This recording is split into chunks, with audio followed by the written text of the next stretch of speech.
Sheeter Srikanth కు payroll మంజూరుపై స్పందించారు హోంమంత్రి అనిత.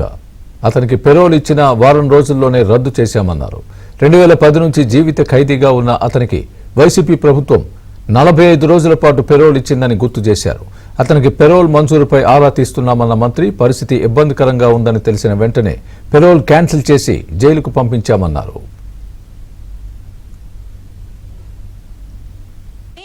ఒకటేంటంటే ఇందులో ఎవరు ఏది జరిగినా కూడా పెరోల్ ఇచ్చిన తర్వాత వితిన్ 1 వీక్లో అతను ఒక నెటోరియస్ క్యాండిడేట్, అతనికి పెరోల్ ఇవ్వటం అనేది మంచి పద్ధతి కాదు అన్న సంగతి తెలిసిన తర్వాత ఇమీడియట్గా మేము ఆ పెరోల్ క్యాన్సిల్ చేసి మళ్ళీ తిరిగి అతన్ని జైలుకి పంపించడం జరిగింది. ఇదే పెరోల్ గురించి మీరు మాట్లాడాలనుకుంటే లాస్ట్ గవర్నమెంట్లో అతనికి యాక్చువల్గా శ్రీకాంత్ అనే వ్యక్తి ఇంతకుముందు 2010 నుంచి జీవిత ఖైదు. అతను 2014 నుంచి సంథింగ్ ఆ ఏరియాలో ఒక 4 years అతను అబ్స్కాండ్ అయ్యాడు, తర్వాత సరెండర్ అయ్యాడు. సో ఈ నేపథ్యంలో అతనికి కొన్ని రోజులు పెరోల్ కూడా ఇవ్వకూడదు.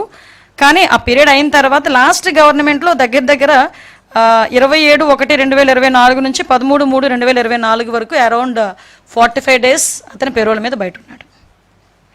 ఓకే, మా దగ్గరకు వచ్చేసరికి పెరోల్ విషయం దగ్గరికి వచ్చేసరికి పెరోల్ ఎవరిచ్చారు ఏంటన్నది మేమందరం ఆ ఎంక్వైరీ మేము చేసుకుంటున్నాము, ఆ రిపోర్ట్స్ మేము తెప్పించుకుంటాం.